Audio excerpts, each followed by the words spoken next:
Hi. Wednesday. Oh my goodness. We're Hi, living in the week, Wednesday. right? Yay. Well, I am going to go ahead and get us started. So first question is, or first thing I want to share is, has everybody here joined the Facebook group? Yes. Yep. Two? Yes. Yes. Yes. Wonderful, wonderful, wonderful. And I am just going to do a little bit of housekeeping, sorry, while I grab all my bits and pieces. Okay, great. So let me pull up the PowerPoint.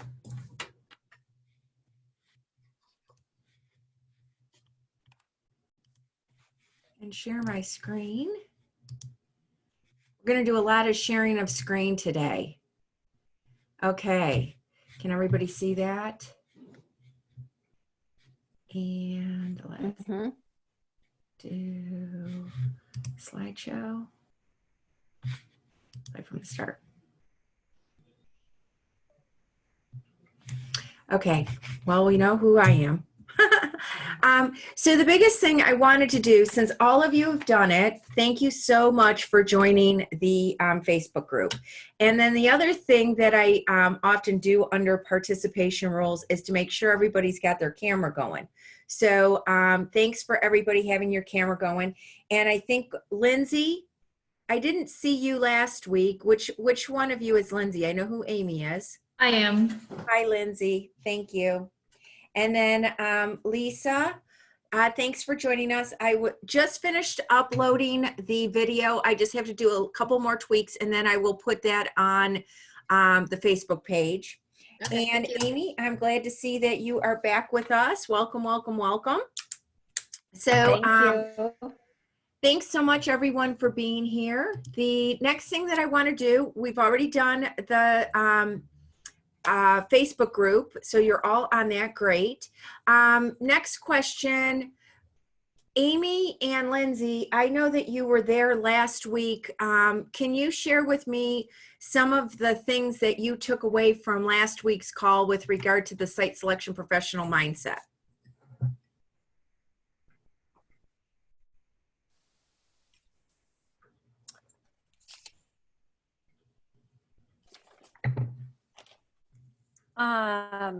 Yeah, I can definitely a little bit. I'm kind of looking back over some of my notes, and I think it was last week when you were talking about just sort of the mindset of the site selection professional, and that it's just kind of like sort of a leap of faith, and that whole time frame of when you first jump into it and you first get started, but then how long it is until you sort of get that financial result of it. And that's always something that's important to keep in mind. You know, and especially if you're working with somebody that's new into the industry. Thank you. And I think that could definitely be something that we see moving forward after, you know, just kind of after the time that we're in. I think a lot of the hotel side people. You froze on us. Whoops. I'm going to escape this. Hold on just a little bit. You know, to speed things up, does anybody have anything running in the background? No. No? Okay. Let's see who's in the chat. Sorry. Oh, my computer. Okay, we're back. Let me get back to the PowerPoint. Okay. Yeah, my internet connection is not fantastic these days. Well, and when I logged on to Zoom, when I downloaded the other thing, it did say that whenever you're recording on high definition, that if there's more than 3 people on the call, that there could be some intermittent. That's why I was just asking everyone if they had everything powered down. Okay. Lindsay, is there anything you want to add to what Amy shared about the site selection professional mindset and the deep dive that we took last week? I'd like to also kind of echo on what she said with the commissions being paid more towards the end of the event. I guess I didn't really realize that, so it gives me an insight to maybe follow up after the event with the planner just to see if there's anything they need, or if I don't think I could be of assistance on that necessarily, but at least just, pay attention to that they're not done yet. Lindsay, one of the things that you can do is when people are sourcing your destination is which hotels from experience as you build, as time goes on and you acquire information, you'll know which hotels are great about paying their placement fee and paying it in a timely manner, and which ones are not.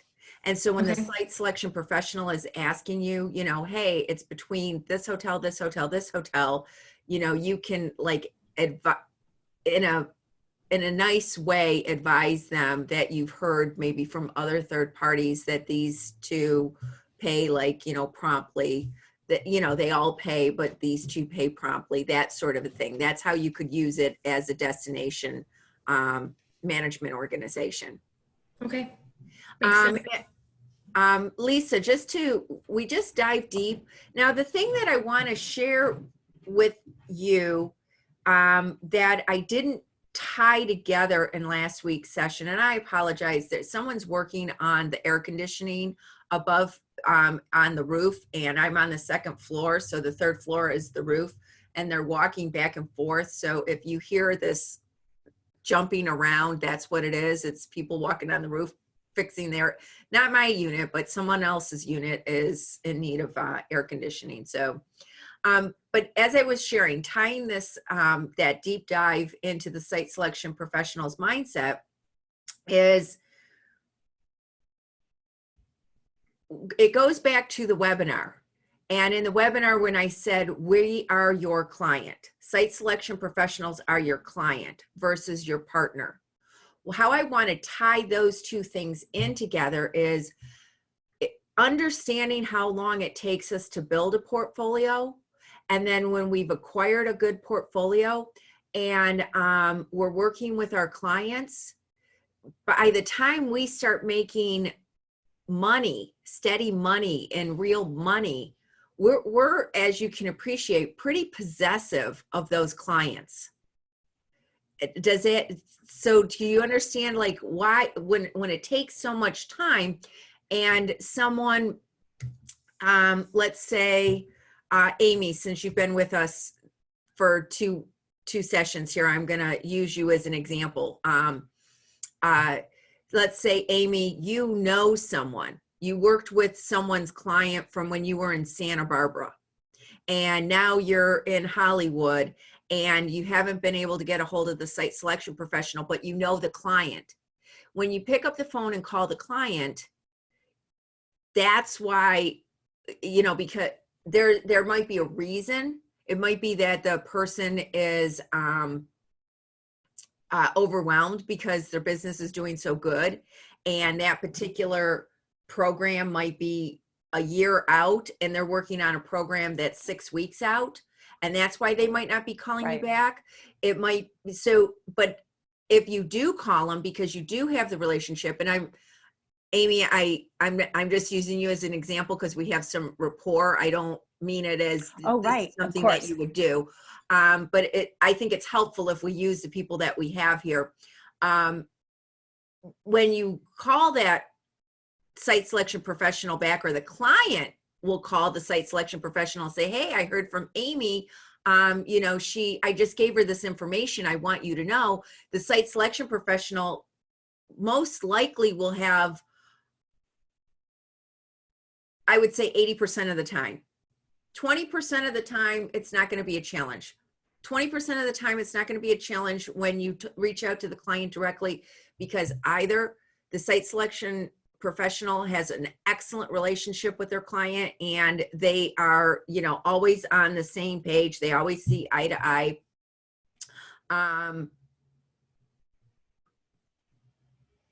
And they might have a great relationship with you, and you guys are far enough along in the process that it doesn't make a difference. But if it's in the beginning stages of the process, or the site selection professional is in the beginning stage with the client, and you reach out, even if you have that relationship, you don't know what's going on behind the scenes. And that's one of the things that I want to impress upon you is when you look at our mindset and you think about our mindset, just walk in those shoes. If you had worked 18 months to cultivate a relationship with a client, and you were just getting certain things, and you're getting the client used to certain things, and a hotel partner comes in, or even a destination, it doesn't matter as much with destination management organizations as it does with the hotels, but it depends on what we're trying to accomplish on behalf of all parties. But with that said, I want to share, first and foremost, we represent our clients. So we represent our clients back to you. So if we're going to pick a side, let's say, we're going to pick the side of our client. So that's what I wanted to share with regard to the site selection professional mindset. Does anybody have any questions with regard to that? No? Good. I don't necessarily have a question, just kind of a comment. Many times once the contract is done, we start to work directly with the client because the site selection professional maybe doesn't do things. And so then when we get to the point to rebook, let's say for the following year, I might talk directly to the client, but as I talk to them, I'm going to say, oh, client, we're so excited to hopefully have you back in 2021. I'm going to reach out to, Joe from site selection, blah, blah, blah, and pull him into our conversation to rebook for next year. So that even shows such a great relationship with the site selection person. And it's a good way to stay in touch with that site selection. That's excellent. I'm sorry you froze again, Amy, but what you were sharing was spot on for everyone else. I'm sure Amy will unfreeze here in a little bit. I know, sorry. No, that's okay. But your point was extremely valid, and it takes us to that next level. So what do you do when the folks are in house? And let me share with you, in my career, what I've done is I've gone after training accounts. And in this training accounts, the piece of business would repeat through the same hotel once a month for 8 consecutive months. And while they were there once a month, they were there for 3 days out of the month. It would be physically impossible for me to create that type of relationship. Now, I have had hotels where they're like, oh, well, we did this for your client. We did this for your client. I'll give you, actually, I'm a storyteller. So let me share with you a story on how this can backfire with you. So this client that did all of these training meetings that they met once a month for 8 consecutive months, that was a course. Like, this is a course. We meet 4 weeks for 4 consecutive weeks. These guys met once a month for 8 consecutive months. This particular training course, when they launched during their fiscal year, they launched 15 of those. So it was 15 times 8. Okay, 15 times 8. 120 meetings. Now, those 120 meetings were distributed throughout the state of California. One was in Northern California, one was in Southern California, one ended up going to Orange County. There was a part, all the sessions 6 of the entire courses out of all 15 meetings, all session 6s went to LA. And so the Orange County folks were like, we've got this great relationship. Well, they don't know how the whole thing fits together. So I'm going to use another example. I'm going to use Northern California. So Northern California was actually the hotel for this particular course. Northern California was the poster of the best hotel. My client liked them and everything. And I tried to shorten my return on investment and said, well, since that hotel is so great, do we still need to do a search in Northern California? Can we just give them the dates and then we can go straight to contract, right? Now, don't I sound like a site selection professional's hotel's dream? Like I just was like, everything's working. It's doing really good. Let's just go right to contract. Now, my client says to me, well, this smart person told me, Michelle Murphy, that I have to know what's going on in the marketplace. And the only way to do that is to do a live search. And furthermore, I don't want that honeymoon period to wear off at the hotel. So if I do the search, then they know that they're not, they know that they have to mind their P's and Q's and they can't, kind of rest on their laurels because the business is a give me. And I said, oh, that's great. Thank you. My ego was flattered that my client listened to me, but I'm like, okay. And I said, well, is there anything that the hotel could do differently? So 2 things came out. The first one is he said, they keep bumping us. And I said, really? Because this director of sales was a dream. I was like, okay. If you say they're bumping you, they must be bumping you. But, let me check. The client's name was Charles. The hotel's sales professional's name was Janet. So I call up Janet and I said, hey, Janet, Charles tells me that you're bumping him. And she's like, I swear to you, Michelle, we are not bumping him. I swear. She's like, if any of my sales managers is doing that, she said, it's not going to be pretty. And Lisa, you might be a little bit young. Lindsay, you might be too, but Amy, I'm not sure. You may be a little, I don't know if any of you remember, but there was actually a physical diary before we had everything online. And we used to have to write in pencil and there was a big eraser next to the diary. And Janet was old enough to know what a diary was like myself. And she's like, I swear to you, I have laid myself across this diary. It's not applicable now, but it made sense for us that knew this old fashioned diary. And I said, okay, so, I trust my client and I trust you. There's obviously some miscommunication mistake.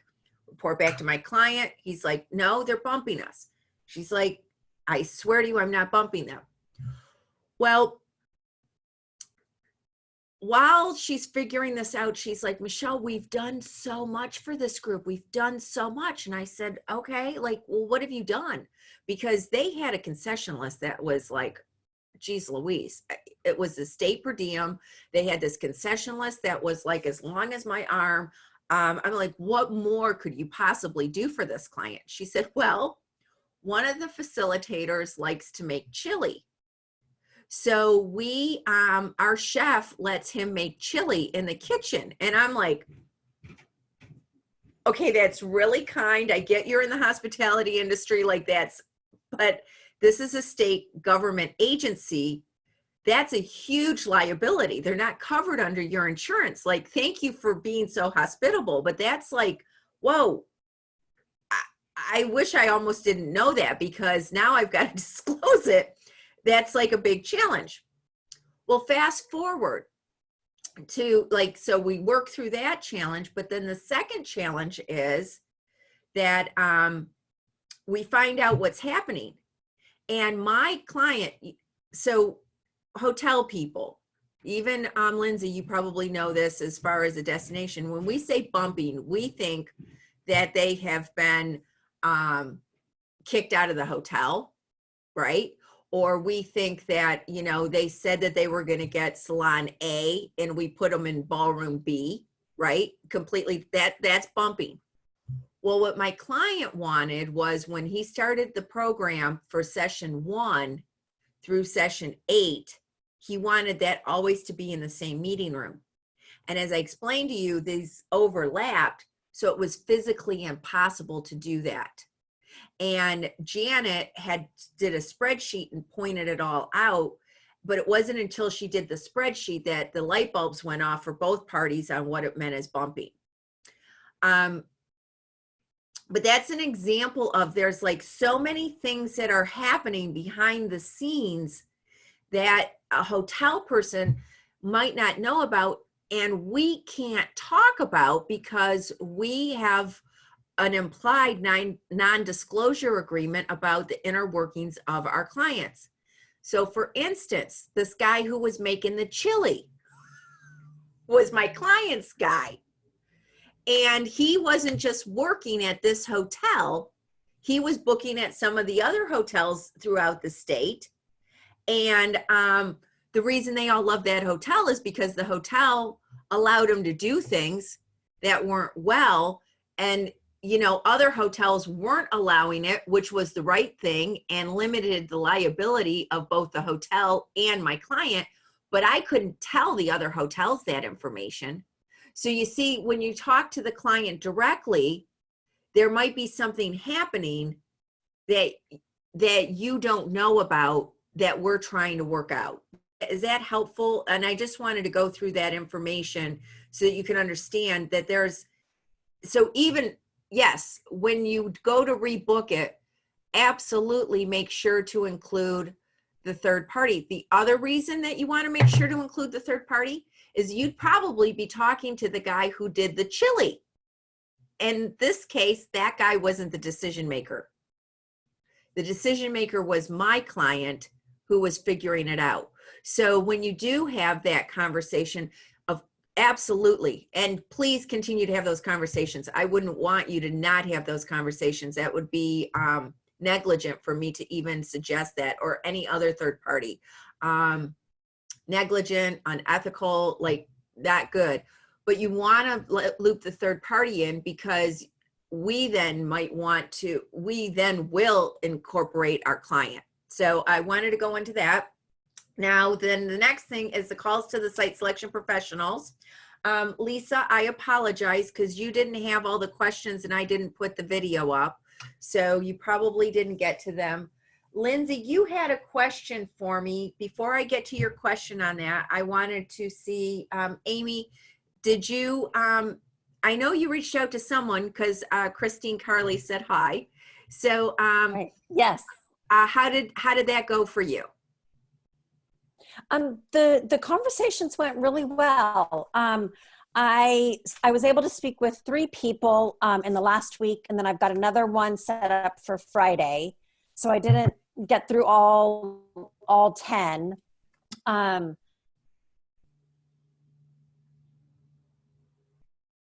About, or kind of going through right now.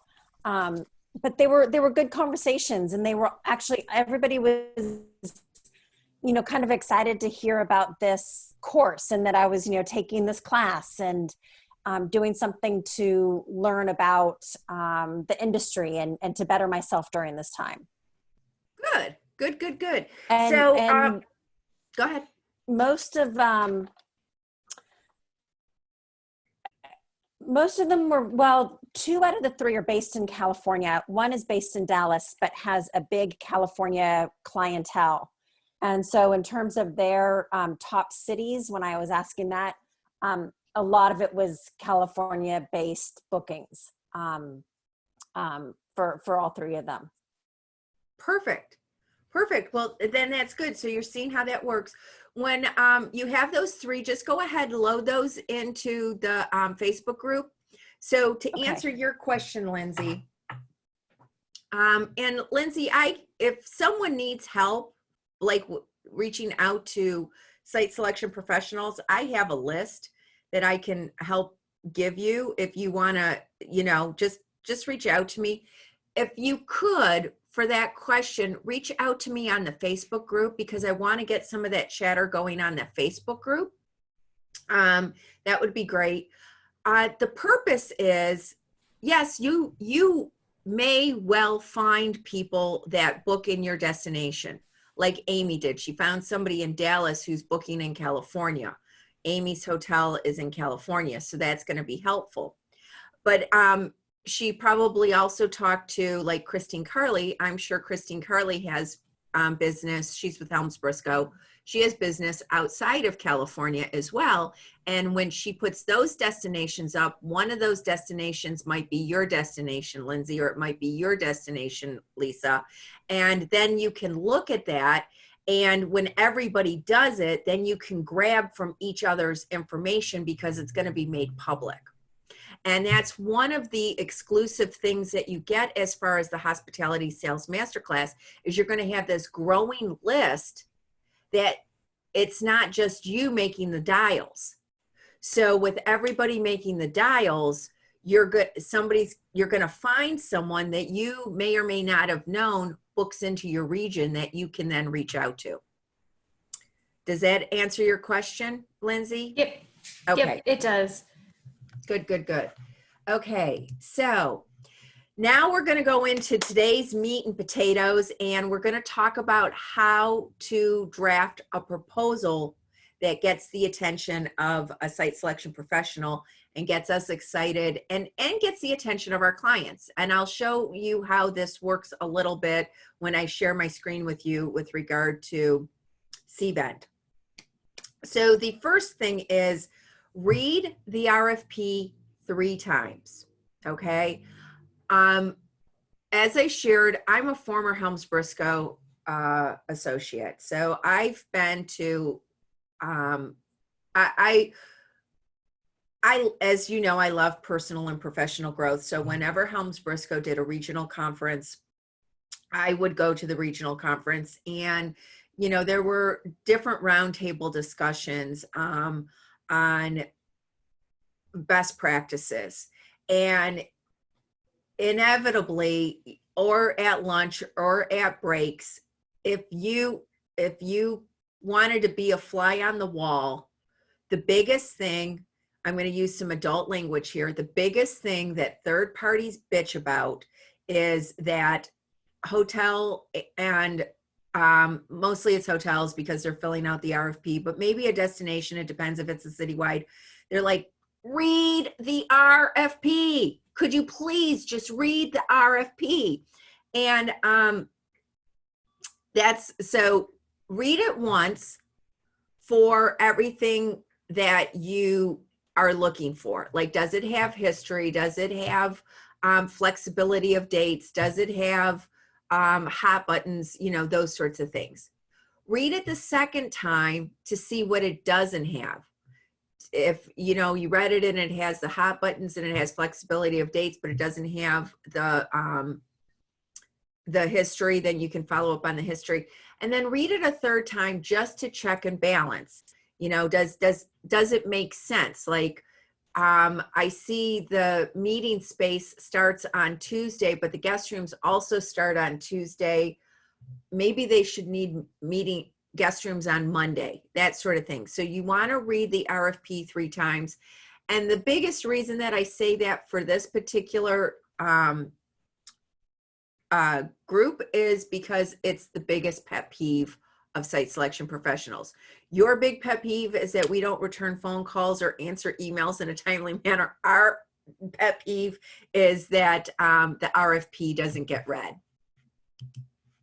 So here's a proposal checklist for you to go over. Make note of the hot buttons. Address the hot buttons. I'm going to also share, you know, this is kind of sales 101, but I'm surprised at how many sales professionals on the hospitality side don't do this. Instead of saying no, tell us what you can do. Okay, Michelle, I can't do a 1 per 40, but I could do a 1 per 50. I can't do a 1 per 40, but I could do an upgrade to a suite at the group rate. You know, I might not be able to do comp parking, but I can do parking discounted to $10 per day.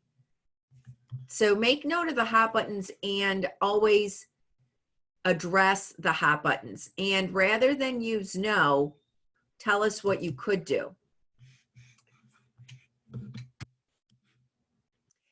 I'm going to move us over here. There we go. Oh, that's even better. make sure you note the deal breakers. So for instance, remember that big RFP that I told you about that booked 120 programs that went throughout the state of California? I wrote in capital letters, you have to take all the dates. Like the dates, it's not like you can take 2 out of the 8 dates, because all of the 8 dates are all the same attendees. They all belong together.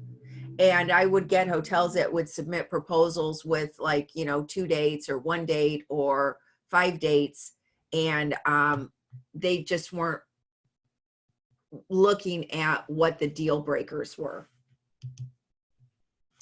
Answer all of the questions.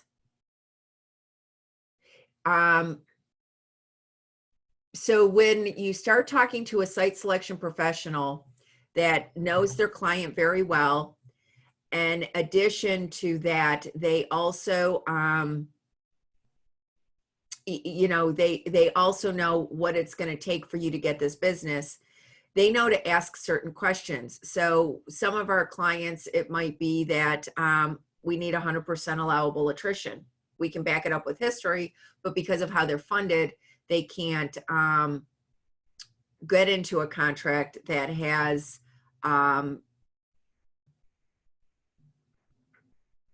any performance in it. The other questions that get asked is, are you within walking distance to restaurants? Like, they need to know that if you're within walking distance to restaurants, because that's something that their client needs, because they're not serving meals as part of the function. Those are just examples of making sure to answer all those questions. Leave off the fluff. During the proposal stage, especially if you're doing Cvent, and if you're working with like Helms Briscoe, and again, folks like the people in the videos. By the way, did anybody watch any of the videos of the top producers? That would be good to watch 1 or 2 of those. Yeah, I honestly forgot about that. Yeah. Are those videos? Are they on They're on the Facebook page. Okay. But really leave off the fluff.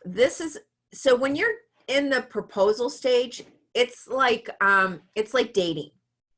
We're like looking at the proposals. Our clients are looking at the proposals. I don't know what dating site where they swipe right or they swipe left, but it's like, that's what they're doing. They're trying to figure out if you've got the criteria so that we can go to coffee. Like, getting on the client's short list is going to coffee. So this isn't the time where you do a bunch of fluff. Unless, of course, you've met all the you've noted their hot buttons, you said what you can do, you made sure to note all the deal breakers, you made sure to answer all of the questions. The only fluff I would add is if you can do more. Like, if you really want the business and you can throw in a welcome cocktail upon arrival, or we can do a half hour worth of coffee, or we can, if somebody didn't ask for VIP amenities, offer VIP amenities. Like, that's the only kind of fluff you want to add in. Any other, we just went through a blankety blank renovation. Unless your hotel was really tired and it needed it,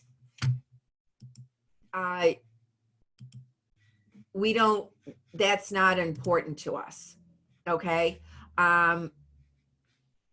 If you, so leave off the fluff. Complete the meeting space. So meeting space is so important. We need to know what room you're putting us in, what room you're putting our clients in. Is it, are we looking at reusing some of the space to make it fit well with your hotel so that we can make it work? We need to know that. So complete the meeting space. And Compliment the site selection professional. Something is like in the comments. Hi, Michelle. Thank you for putting together such a thorough RFP. Hi, Michelle. I really liked working with you last time. I'd like to work with you again. Hi, Michelle. Okay, here's another way that you can do it. Hi, Michelle. You have the best clients. I just love your clients. Your clients are the best clients. It doesn't have to, you can compliment us and you can compliment the client at the same time. Any questions on the proposal checklist? I have a question, and you may be touching on this a little bit later, but you were talking about, so like for Cvent RFPs, I know there's a lot of areas to fill out where there is a lot of fluff. So I'm sure you guys just take the, like the pricing and the important stuff. So like for the hot buttons, where would you suggest we put our responses, or if we want to highlight that we fit the hot buttons, where would be the best place to put that? I'm going to show you that next week when I show you how the search results work. Okay. So when I pull together the search results, I'll answer that question. That's a great question, Lisa. Okay. Yeah, because I know at the end, before you submit the RFP, there's always a message box. So that's typically where I've been putting a lot of the little, like a quick blurb about why we're a great fit, but I didn't know if that was. There's a place where the concessions are. That's Okay. where you would want to put things as the concessions. Okay. Okay. Perfect. The blurb at the end is where you would want to compliment the site selection professional, but any of the other stuff, the hot, for the client, because okay, here's the thing. We don't need you to compliment us to compliment us. We need you to compliment us because it makes the client feel good that they're making a smart choice by working with a third party. Right. So when you're complimenting us, you're telling our clients how smart they are. So putting that at the end is fine. It depends on where we are with our clients. With clients that I've been working with since the beginning of who knows when, I take all that off. But for a first-time client, I leave all that in. Gotcha. Okay. So second-time client, third-time client, that's going to stay in there for a little while. Okay. Thank you. So You're welcome. yeah, I do have a question too, and Sure. and maybe this isn't relevant as much to Cvent replies, but as a CVB, a lot of times we'll have multiple facilities that could accommodate the needs. So how do you go about doing multiple hotels in one RFP? Oh, you know what, Lindsay? I'm going to have to give that some thought. And let's see if I can't share with you how to do that when I share my screen with you. Okay. To show you what that looks like. I don't know that you can do it in Cvent. More so than you'd have to manage your hotels to do it in Cvent. But let's take a look and see if we can find that and the answer to that question in Cvent. Well, Anything and else? so that brings me then to my next question. So if we know our specific properties are already filling out that RFP in Cvent, at that point for the CVB to be doing it, I mean, all we would be doing is adding some of our additional offers at that point. So is it better then to partner with our hotels, or is it better to put it in on our own? Okay. So here's how we use our CVB partners at Avery Murphy. I can't speak to others, but here's how we use them at Avery Murphy. First of all, we include our CVB partners with every single search, because when we do our shortlist and do our site inspections, we rely on our CVB partners, destination management organizations, to help put together the site visits. So that's what I would include, is like the service that you can do for a third party. When, if I'm like overwhelmed with how business is coming in, And I can't, like, it doesn't make sense for me to spend my time putting together all the site inspections. It's better for me to delegate that to my DMO or my CVB so that I can be free to make sure that I'm getting questions answered before we get to the property for the site inspections. So that's what I would say is, also to reach out to the third party and say, I see this person, these hotels have submitted, you have some excellent choices. What do we need to do to bring this to our destination? I don't know if your destination is like some of the smaller destinations I know, but some of the smaller destinations that I know have, they have deep pockets. So in some cases, the destination, if they know that they have a hotel that has to pay a 7% placement fee, the destination can cover the 3%. We've seen that happen. We've seen a lot of destinations will pick up the airfare to do a site inspection if that's needed to be taken care of. In the case of that large piece of business that I told you about that had that long concession list, they needed a graduation cake at the end of session 8. In one case, the CVB picked up the cake. So you might say something to what you can do for the destination on top of what your hotels could do. So I would say to highlight, hey, heard from anybody, let me know if you need any input or feedback on what you've received. Or when you get to this point, I'm happy to coordinate the site inspections for you. And finally, this is what we can do. Now, obviously, that's going to be relative to the size of the piece of business and how much your destination needs it. And if other destinations are under consideration. Oftentimes a CVB won't release those monies, nor do I actually think from a business standpoint, should they, if the destination's already a give me. Does that make sense? Did that answer your question? Yes, it did. Thanks. You're welcome. Okay, now I'm going to end this and show you what Cvent looks like.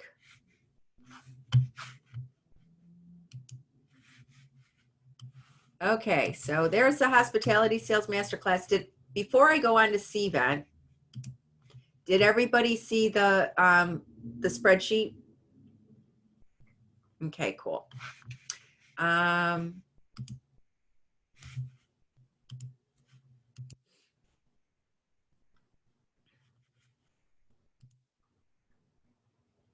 Okay, so this is what Cvent looks like for us. These, and now I'm looking, there are only 2 on these that are not active RFPs. 1, 2, like a couple of them have been awarded, but this is what we've got going on even during what's happening in this marketplace. Okay. And this is myself and the Avery Murphy Associates. I'm showing you one of mine because I know my clients, and this one has already been awarded, but we haven't actually awarded it because my office manager who does that isn't coming into the office. She's doing shelter in place, which I respect. So, and I wouldn't consider what we do essential, but so this is what you can see. So I want to show you,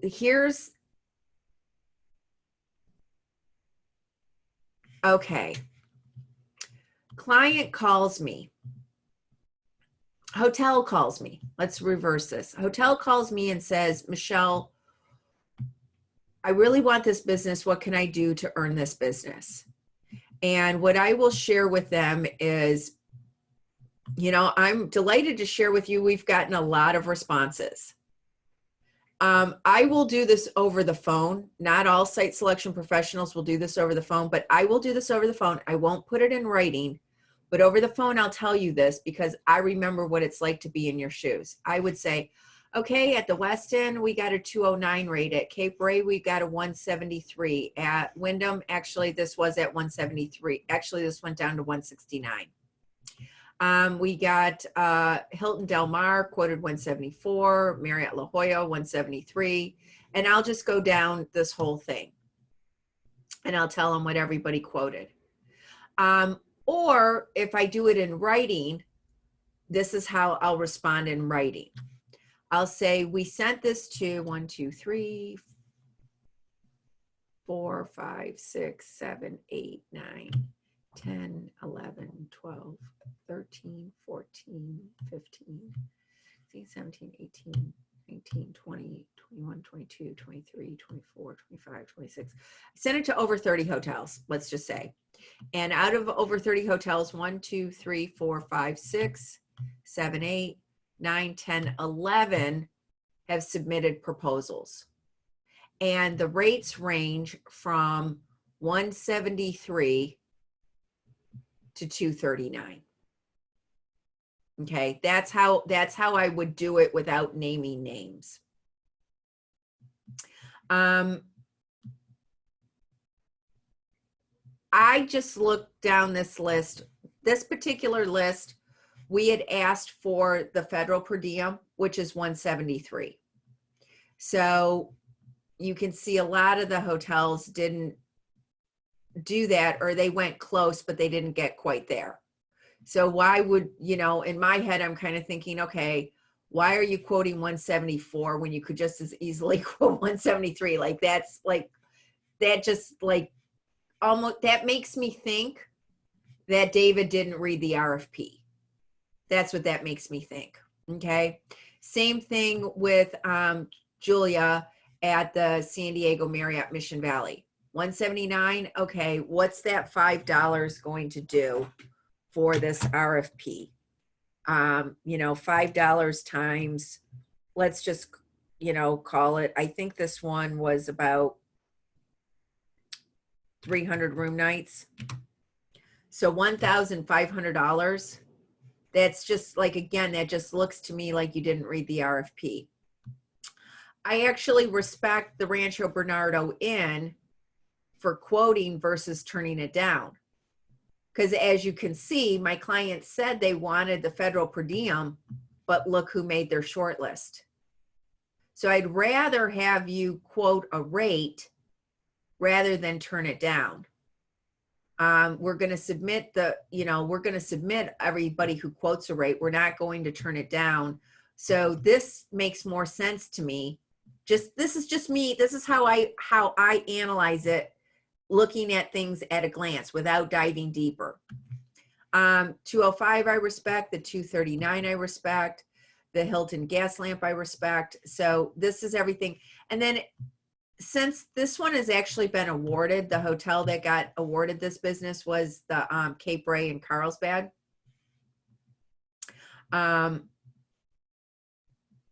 That's what you can see. Now this little yellow Y, this is the commission. This is saying we're not doing 10%, we're doing 7%.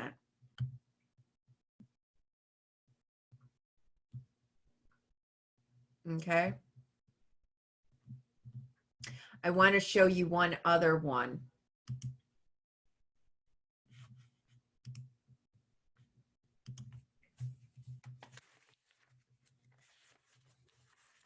Oops, let's do this.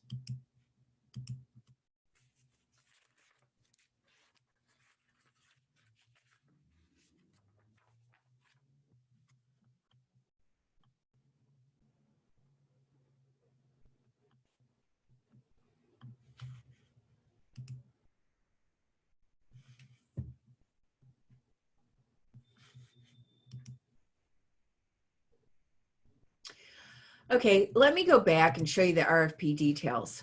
This one is an ugly baby.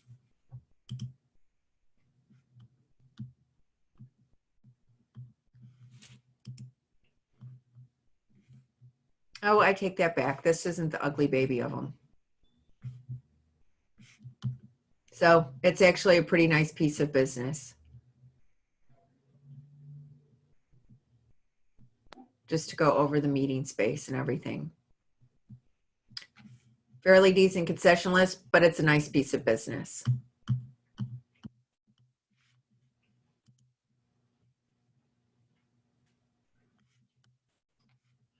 And these are the proposals that we received.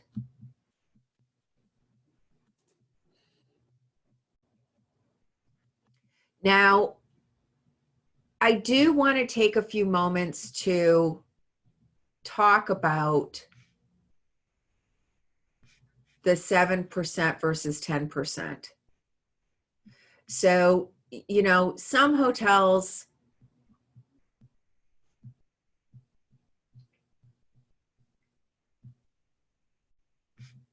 like for instance, the Napa, this is checked. So they didn't hit this.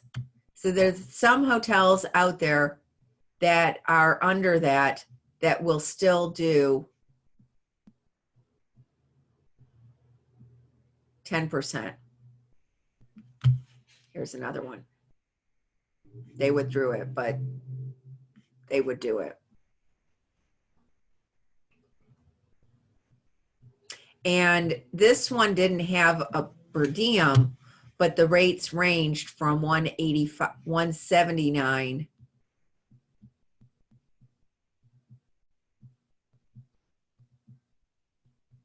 to 289 was the highest.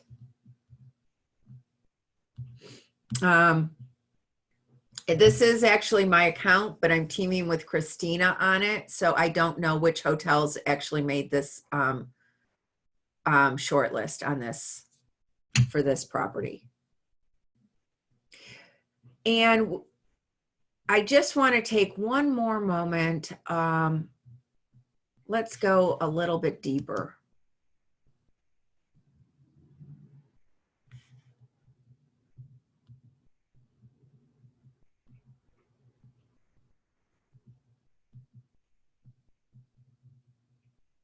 So see, we see this helps us immensely when the room info is in here. Then we can pull it up, and this does get translated out to our clients.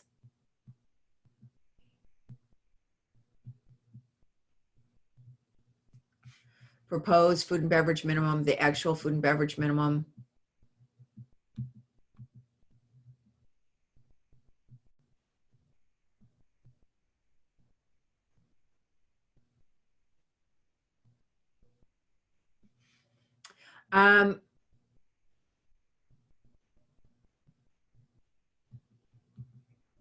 So it would be, to answer your question, Lisa, like where would you like make those comments?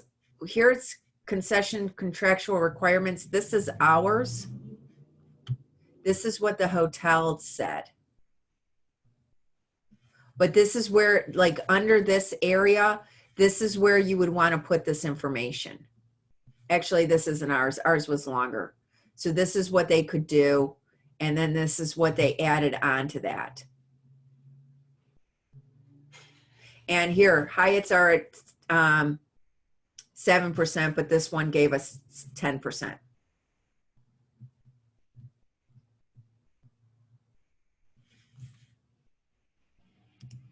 Any questions on that? Have any of you ever seen it from our side? Michelle, I have a quick question. Sure.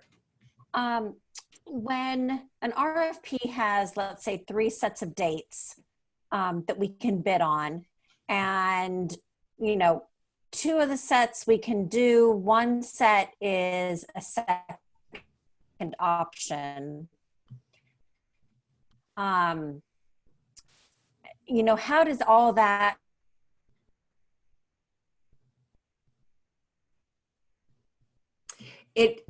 I'll show that to you next week, Amy, because you're like, how does that come out? I'll show it to you next week when I show you search results. Okay. Okay, perfect. Thank you. You're welcome. So I am going to minimize this and go back here.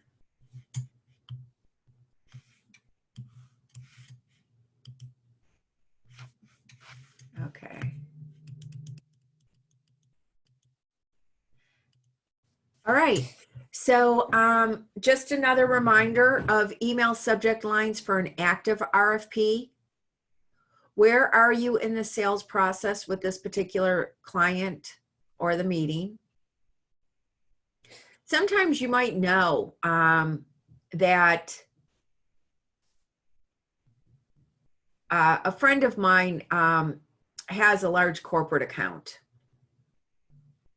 I'll use another friend that like a Google or a McDonald's or Lockheed Martin, right? Those Google and Lockheed Martin, I know, are worked by Helms Briscoe, but you might know the person who's working it, but it might be a brand new meeting coming from that organization. So you might say, hey, I know you work with McDonald's, but is this a new meeting for you? Even though I know you've been working with McDonald's. Christine Carley has a lot of big corporate accounts, Amy, and she might say, with this account, it's, this is a brand new meeting for this, even though she's been working with it. That makes a difference because the whole decision process could be different based on what the objectives of the meeting are. The next one is, I'd like to help you with the client / meeting name. Like, I would like to help you with this. And then, may I learn more about you and your hot buttons? And I apologize, my phone's ringing. I've got to get used to turning my technology off. Bad Michelle. And for me, if I'm working with a brand new client, my hot button is going to be different than if I'm working with a client that I know for a long time. If you ask me this question and it's a client I've known for a long time, I'm going to tell you my hot button is that you do this, this, and this for that client. Okay. Versus if it's a brand new client, trying to think of a good example of what my hot button might be.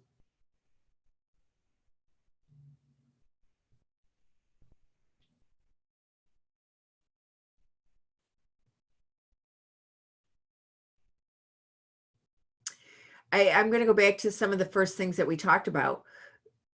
Completely read the RFP. I might be having a difficult time getting history, and I want the history so that I can properly advise the client.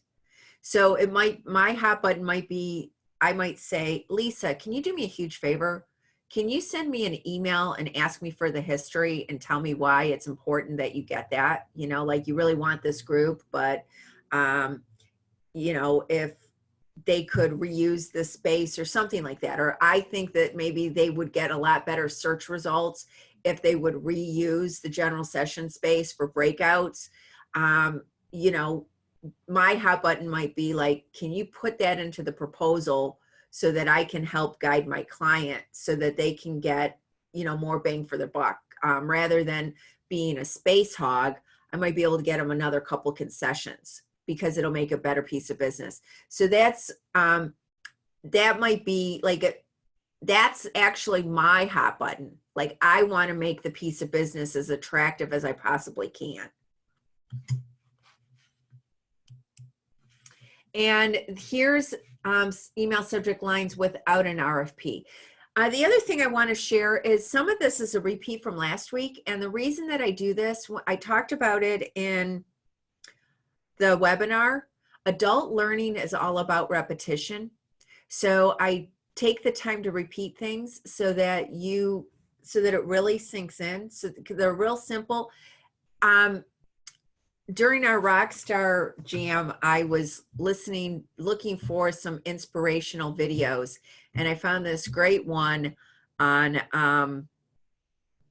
how to do change, be impactful with change.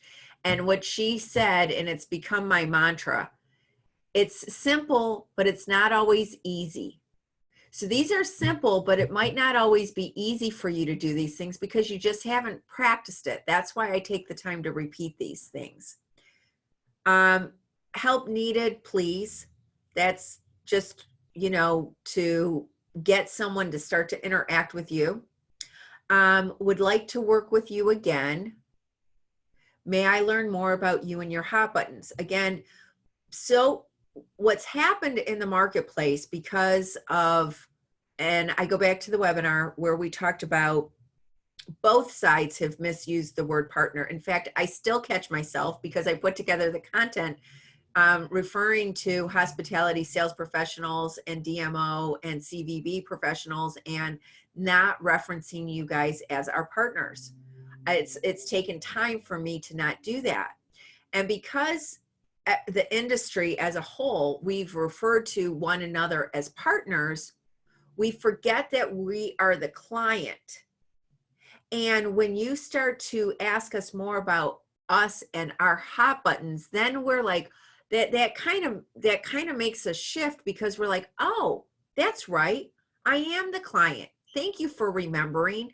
It's something that it's going to make the site selection professional or the third party stop and think.